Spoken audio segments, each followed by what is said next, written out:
Bonjour à tous et bienvenue pour cette nouvelle vidéo. Je suis ravie de vous retrouver. J'espère que vous allez bien. Je vous retrouve donc après quelques semaines d'absence. J'étais en vacances, donc j'avais pas trop le temps de faire j'avais pas trop le temps de faire des vidéos. On était quand même 6 à la maison, donc c'était un petit peu compliqué de faire des vidéos. Et puis j'ai fait une petite pause aussi réseaux sociaux, qui fait du bien aussi par où ça passe. Donc voilà, je reviens donc pour vous faire un nouveau Catulu. Alors, vous allez me dire, oui, encore, il n'y a que des Catulus sur ta chaîne. Certes, mais comme je vous l'ai dit, c'est une chaîne littéraire. Euh, si je ne vous fais pas des retours sur mes lectures, autant que j'arrête. Hein, voilà. Donc là, je vais vous faire le gros retour, le gros Catulu, retour de vacances. Si vous avez des idées de thématiques de vidéos, n'hésitez pas à m'en faire part en commentaire. Je serais ravie de faire des vidéos dans la mesure du possible qui vous plaisent. Sur ce, je vous propose d'ores et déjà de commencer par ce Catulu, par une lecture que j'ai faite bien avant que je parte en vacances. Donc, je vais essayer de vous en dire quelques mots. J'avoue que ça fait un moment. Il s'agit de Méfiez-vous des anges d'Olivier Bal, paru aux éditions XO. Je vous mettrai la couverture ici. Alors ici, dans ce roman, on retrouve pour la 3e fois le personnage de Paul Green. Paul Green qui est un ancien journaliste. Et donc on le retrouve au fil des tomes, au gré de différentes pérégrinations. Et ici, dans ce tome 3, il est à la recherche d'une jeune femme qui a disparu depuis quelques mois. Et il semble avoir retrouvé sa trace. Il semble avoir retrouvé sa trace dans ce qui semble être un groupe, qui semble être potentiellement une secte. Et donc, il va décider d'infiltrer ce groupe, d'infiltrer cette secte, pour pouvoir sortir cette jeune femme de cet engrenage et essayer de la sauver. Parallèlement à ça, on a une enquêtrice qui enquête aussi sur cette secte, parce qu'il se passe quand même des choses un petit peu bizarres dans cette secte. Et donc, elle fait son enquête. Et bon, bien évidemment, les deux enquêtes vont se rejoindre, les deux personnages vont se rencontrer, et ils vont arriver donc du coup à un but commun, essayer de résoudre cette affaire et de libérer les gens de cette secte. Alors, j'ai beaucoup aimé le traitement qu'Olivier Bal a fait de cette thématique, qu'on ne voit pas souvent hein, dans les romans, surtout traité par un auteur français, parce que sur un sujet sur les sectes aux États-Unis, on a plus l'habitude de voir ça par rapport à des auteurs américains. Ici, c'est un auteur français qui traite ce sujet. J'ai beaucoup aimé la façon dont il a traité le sujet avec beaucoup de justesse. On fait référence à de nombreuses reprises dans le roman à le traumatisme qu'a été Waco pour tous les Américains. Rappelez-vous, si vous ne vous souvenez plus, Waco, c'était il y a eu une secte qui était retranchée dans une maison, dans un grand domaine, et ils étaient encerclés par le FBI. Le FBI a décidé de donner l'assaut, et quand ils sont arrivés, ils ont trouvé, tout le monde était mort là-dedans. Donc Waco a été un fiasco hein, pour le FBI, de la façon dont les agents, dont l'institut a traité cet assaut. Et c'est resté vraiment un traumatisme pour tous les agents du FBI qui ont maille à partir avec ce genre de groupe. Donc Olivier Bal l'a très bien mentionné, l'a très bien traité dans son roman. Moi, ce qui m'a un petit peu déçu, si je dois dire, c'est qu'on retrouve à peu près le même schéma narratif que dans La forêt des disparus. J'aurais aimé peut-être un traitement différent. Parce que du coup, comme j'ai lu La forêt des disparus et Méfiez-vous des anges euh, assez proches, du coup j'avais encore en tête le schéma narratif de La forêt des disparus et j'ai trouvé ça un peu redondant, ce qui était un petit peu dommage. J'aurais aimé un petit peu plus de surprises euh, dans ce troisième tome. Là pour l'instant, dans les trois que j'ai lus de l'auteur, ça reste quand même La forêt des disparus qui reste mon préféré. Euh, j'ai beaucoup aimé quand même hein, Méfiez-vous des anges qui se lit très très bien. C'est un excellent thriller, il n'y a pas de temps mort. Voilà, vous tournez les pages pour savoir exactement comment ça va se terminer. Voilà, si vous ne connaissiez pas Olivier Ball, si vous ne connaissez pas sa plume, allez-y. Franchement, c'est un très très bon auteur français de thriller français qui a beaucoup beaucoup de potentiel. Néanmoins, voilà, ça reste, c'est le petit bémol que j'ai voilà, pour Méfiez-vous des anges. C'est le même schéma narratif que La forêt des disparus. J'aurais aimé être un peu plus surprise. Voilà. Autre roman que j'ai lu avant mes vacances, il s'agit de Les hommes ont peur de la lumière de Douglas Kennedy, paru aux éditions Belfond. C'est un service presse numérique que j'ai eu grâce à Ned Gallet. Ici, dans ce roman, Douglas Kennedy s'attaque euh, aux, aux cliniques euh, qui pratiquent l'avortement aux États-Unis et à tous les groupuscules anti-avortement qui pullulent aux États-Unis également. Ici, le roman met en scène un personnage, Brendan, qui est chauffeur Uber. Il n'a pas toujours été chauffeur Uber, il a eu une autre carrière avant, mais la crise économique étant passée par là, il a été obligé de complètement changer de voie et de trouver un job, ce qu'on appelle un job alimentaire, et voilà, il a trouvé ce job de chauffeur Uber, et donc du coup, il transporte des gens d'un point A à un point B, et un jour, il va transporter une femme vers un bâtiment qui s'avère être une clinique qui pratique les avortements. Et voilà, il devait faire sa pause, donc il fait sa pause pas très loin justement de cette clinique. Et voilà, il va arriver un motard qui va s'arrêter devant les portes de l'établissement. Il va jeter un objet, il va ouvrir la porte et jeter un objet et s'enfuir. Et peu de temps après, il y a une énorme explosion à l'intérieur de la clinique. Beaucoup de gens sortent en panique. Beaucoup de gens sortent complètement aussi également blessés.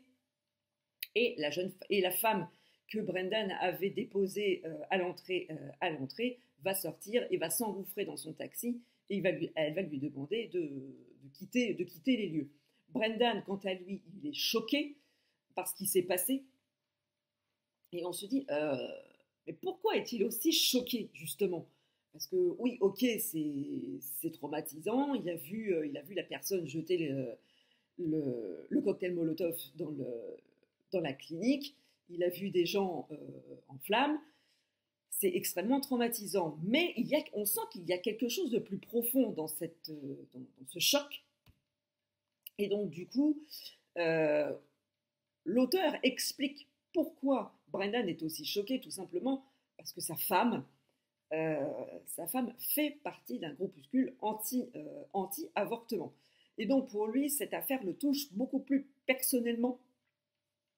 Et on nous explique pourquoi, et on nous explique la lutte qui existe aux États-Unis entre toutes ces femmes qui n'ont pas d'autre choix que l'avortement pour X ou Y raison.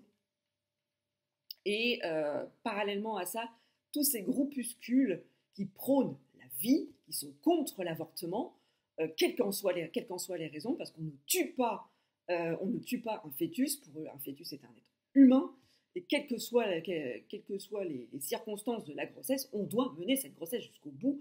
Et ils emploient des méthodes qui vont à l'encontre des préceptes qu'ils prônent. Et c'est toute l'ambivalence qui est extrêmement bien développée par Douglas Kennedy dans ce roman. Moi, j'ai beaucoup aimé le traitement, et d'autant plus que c'est encore plus d'actualité, parce que malheureusement, depuis la parution du roman aux États-Unis, la Cour suprême est revenue sur l'arrêt qui rendait légal l'avortement aux États-Unis. Donc, certains États ont d'ores et déjà abandonné ont déjà suivi l'avis de la Cour suprême. D'autres encore n'ont pas encore complètement suivi, mais ça produit un cataclysme aux États-Unis et dans le monde entier, car si on s'aperçoit quand même que un pays tel que les États-Unis revienne face à un rétropédalage aussi énorme sur un droit qui a été donné aux femmes il y a un certain nombre d'années, on peut se demander sur quel autre droit les États-Unis vont revenir. Et si justement les États-Unis, un pays aussi développé que les États-Unis, font ce rétropédalage, qui dit que d'autres pays européens, voire même la France, puissent revenir sur ce droit? Voilà, toute la question ici est posée. C'est une question de société fondamentale qui est posée, qui est traitée dans ce roman, qui est extrêmement bien faite par Douglas Kennedy. Moi, j'ai beaucoup aimé ce roman, j'ai beaucoup aimé les personnages. Alors, le personnage de la femme de Brendan, elle est extrêmement antipathique. On ne peut pas s'attacher à elle, c'est pas possible. Pourtant, elle a subi des choses qui pourraient justement faire en sorte qu'on ait un petit peu d'empathie avec elle. Mais elle a un tel comportement qu'elle détruit vraiment tout sur son passage. J'ai beaucoup aimé aussi le personnage de Brendan, justement, qui, avec tous ces événements, va radicalement changer d'opinion sur sa vie, va profondément, vraiment prendre sa vie en main, dans tous les sens du terme. J'ai vraiment beaucoup aimé ce roman. Il y a juste un seul bémol, à mon avis, c'est la fin, que j'ai trouvé un petit peu décevante, parce que sur l'intégralité du roman, on est vraiment tenu en haleine. L'action, il y a beaucoup de questions qui sont posées. La fin arrive, et on se dit, ah ouais, finalement, tout ça pour ça. Moi, j'ai trouvé que la fin était un petit peu en deçà de toute la teneur du roman, et c'est ce qui m'a un petit peu gênée. Néanmoins, ça reste que mon avis personnel. Je vous conseille vraiment de lire ce roman de Douglas Kennedy, qui est vraiment excellent, qui traite sur un sujet de société vraiment fondamental et malheureusement d'actualité. Voilà, ça se lit comme un thriller. Ça, c'est hyper haletant, les chapitres sont très courts, vous voyez pas le temps passer, et c'est vraiment une excellente lecture. Autre roman que j'ai lu, alors attendez, on va les faire dans l'ordre, ce sera peut-être mieux. Pouic. Vas-y, ouvre-toi. Ouais. J'ai également lu La Tentation des Templiers de Lucie P. Hurel aux éditions Explora, qui est également un service presse numérique que j'ai obtenu grâce à NetGalley. Alors, dans ce roman, on fait la connaissance d'une jeune femme, je ne me souviens plus le nom, parce que ça fait un moment que je l'ai lu, excusez-moi, pardon. Oui, ça doit bien faire 3 semaines que je l'ai lu, mais j'ai oublié le nom de la jeune femme. Bref, je ne sais plus si c'est Anaïs. Ça le fait bien. C'est Alix. Ouais.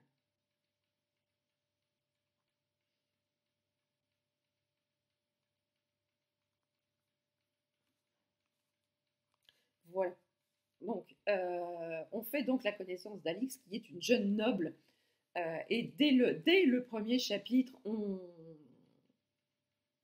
la rencontre alors qu'elle s'enfuit de chez elle, car sa mère et son frère ont été tués par son oncle qui qui a pour objectif de faire main basse sur le domaine, et pour asseoir sa légitimité sur le domaine, tient absolument à épouser Alix. Alix, forcément, c'est pas du tout dans ses projets, donc elle s'enfuit pour échapper à son oncle. Et pour pouvoir échapper à son oncle, elle ne trouve rien de mieux que d'endosser l'identité de son frère, étant donné qu'ils sont jumeaux. Elle endosse l'identité de son frère qui devait rentrer dans l'ordre des Templiers, et donc elle se fait passer pour son frère et décide de se cacher dans dans le domaine des Templiers. Alors il va falloir qu'elle se fasse passer pour un homme, pour un garçon.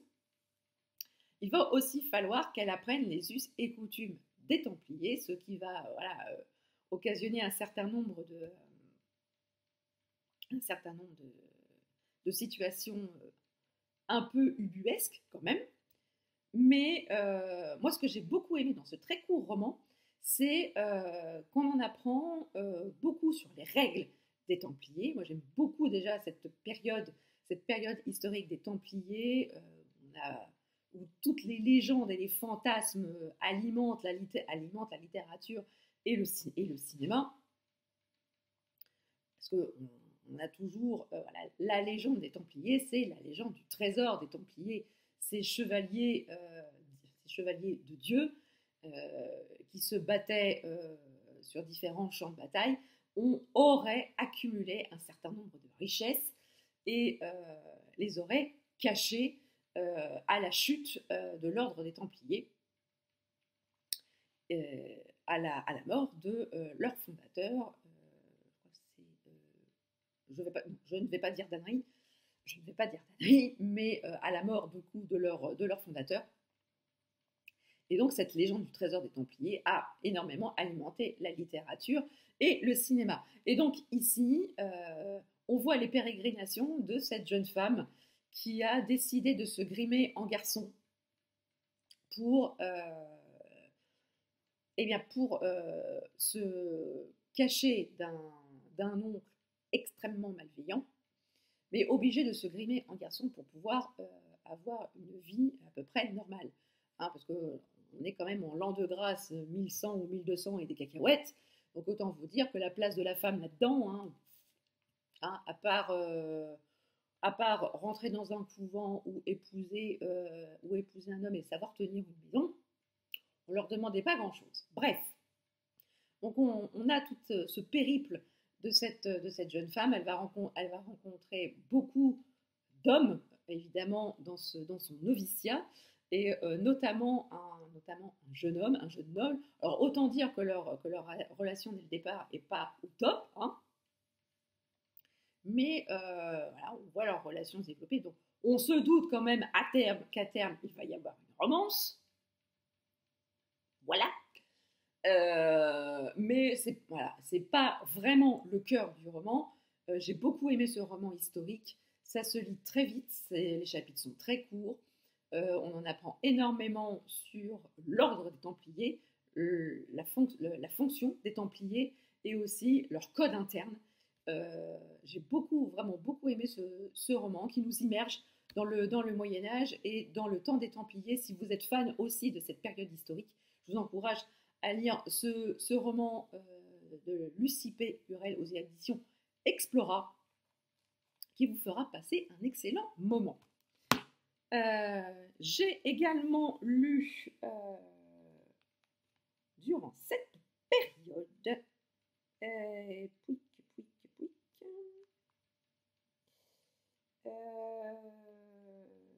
je ne l'ai pas là, comment c'est fait ça?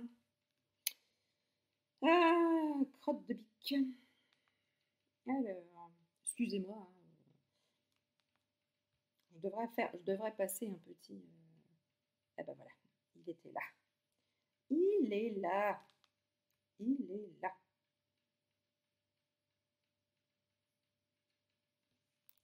Je poursuis ma lecture de la saga des Annales du Disque Monde avec le tome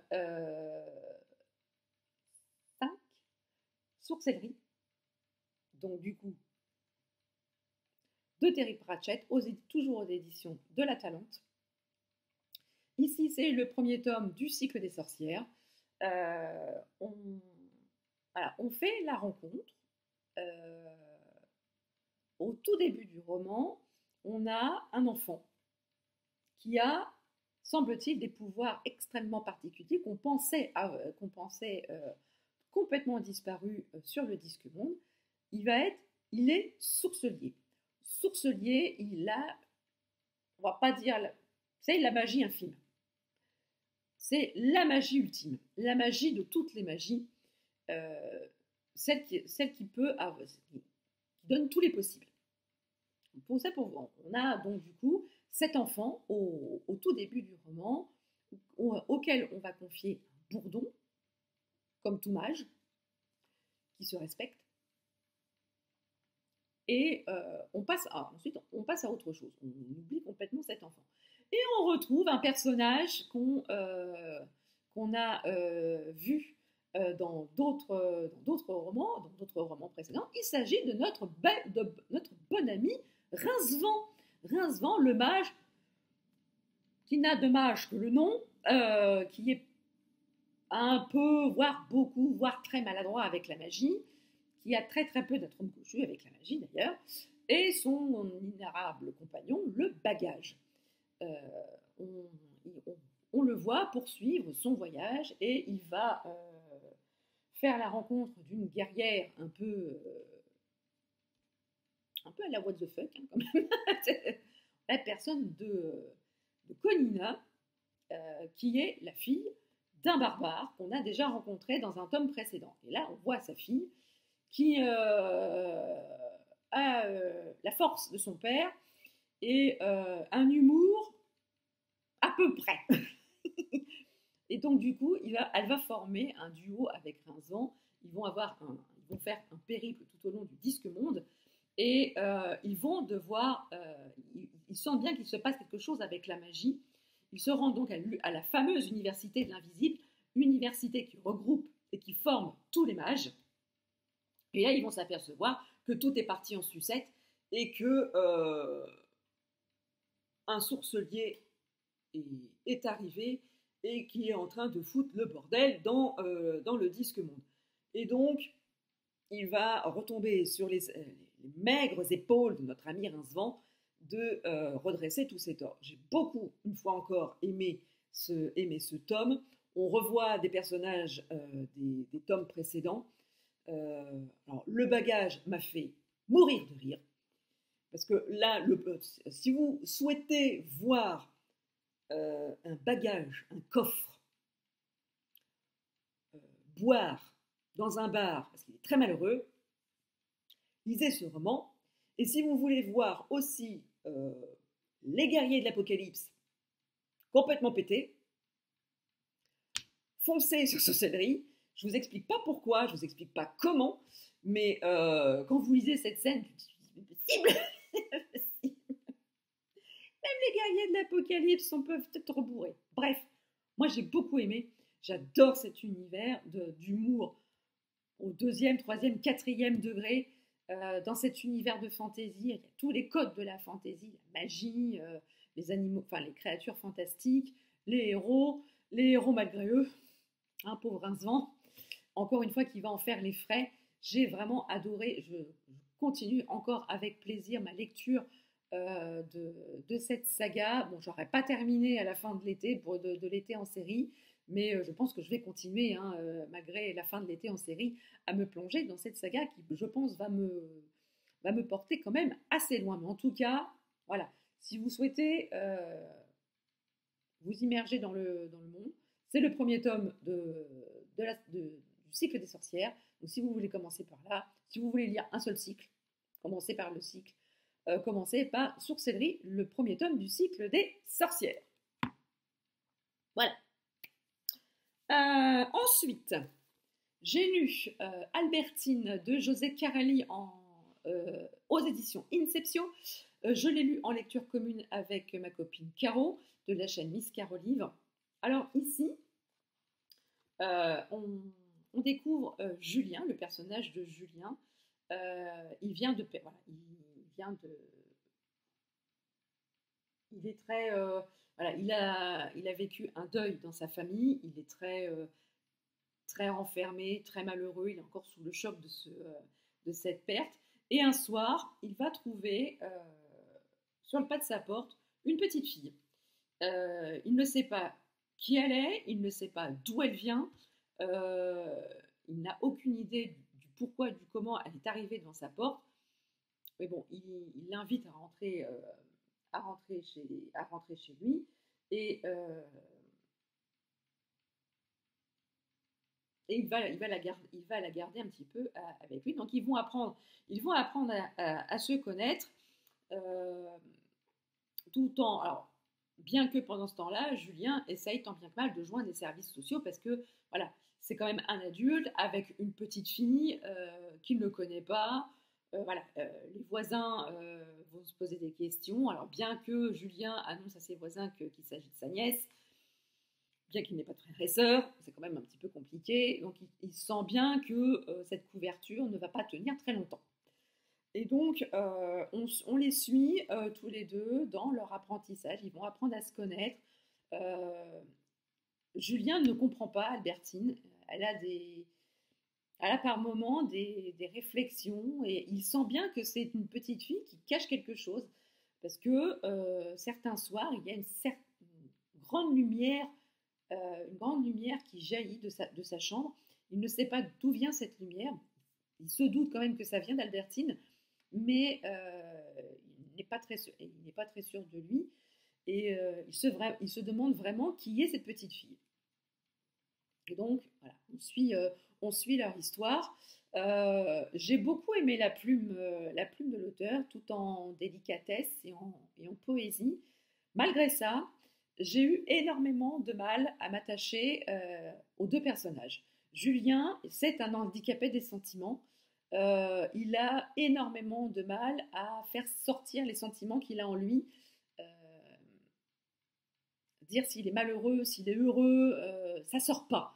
Ça sort pas, donc du coup il reste seul. Il n'a pas d'amis. Il avait une copine, mais voilà, ils se sont séparés parce que vu son incapacité à, à exprimer ses sentiments, bah, la jeune femme est partie. Euh,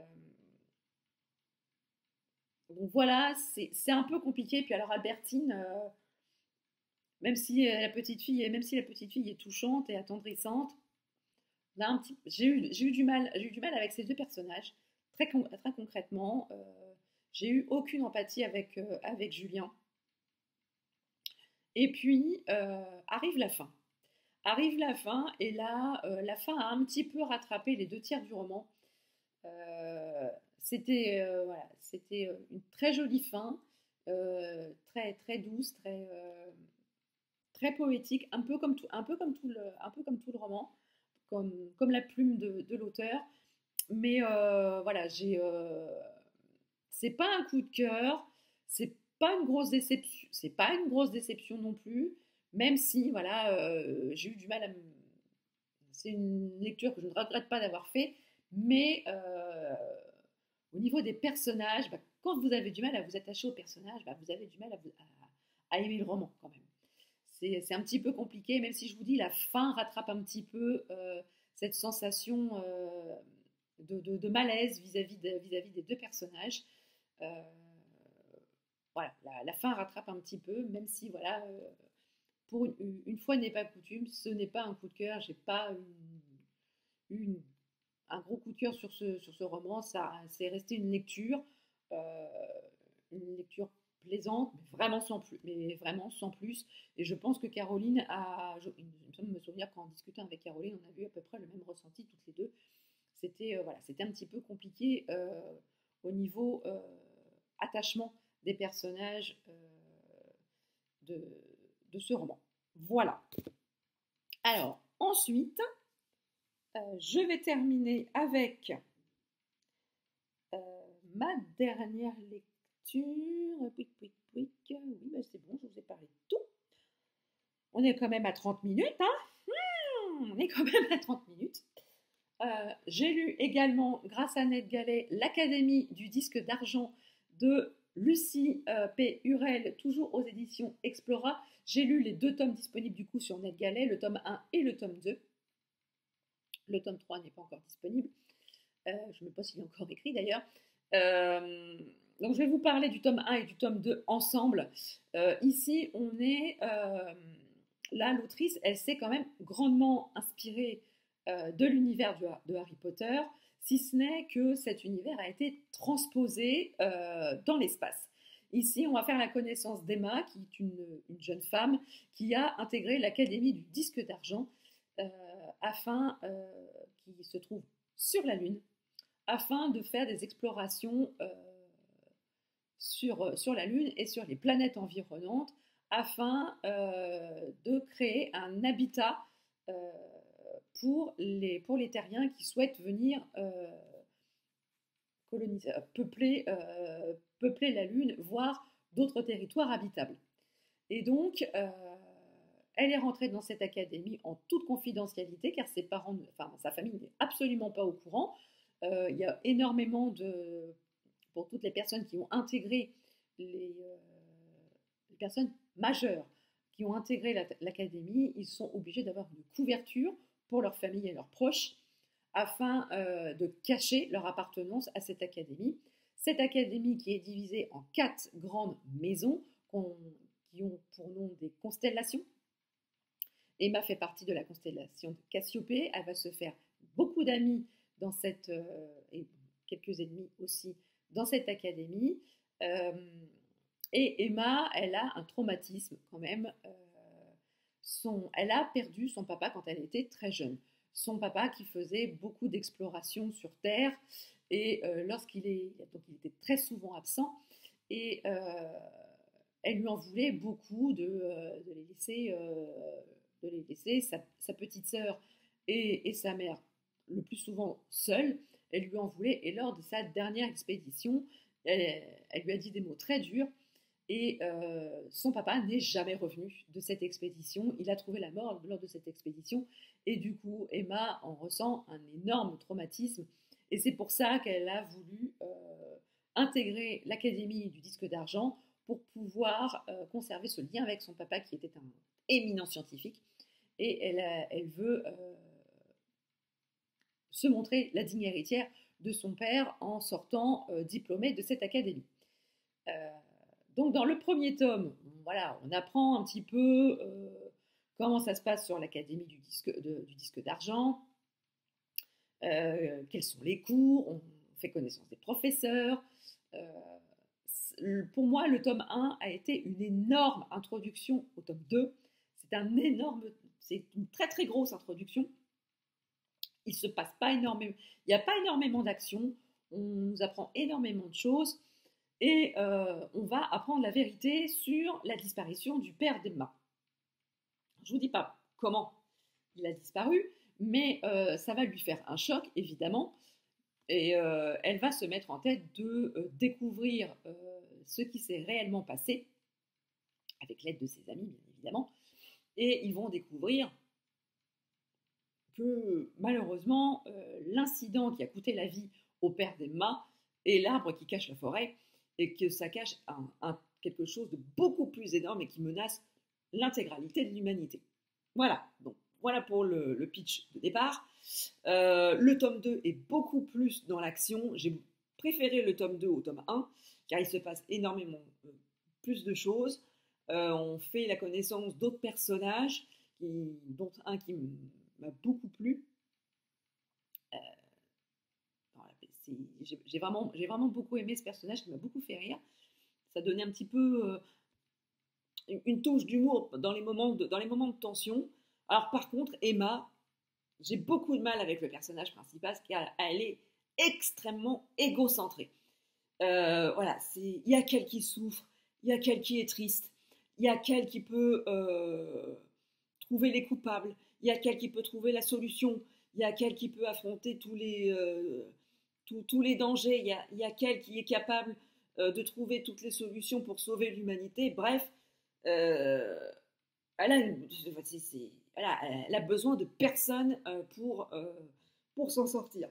Et j'ai trouvé ça pesant à un certain moment, parce que voilà, il y a des personnages secondaires qui ne demandent qu'à l'aider, qui ont du potentiel aussi, et voilà, non, il y a qu'elle, elle seule peut sauver l'humanité, elle seule a subi des choses traumatisantes, elle seule peut trouver la solution à tout. Enfin bref, elle est extrêmement pénible.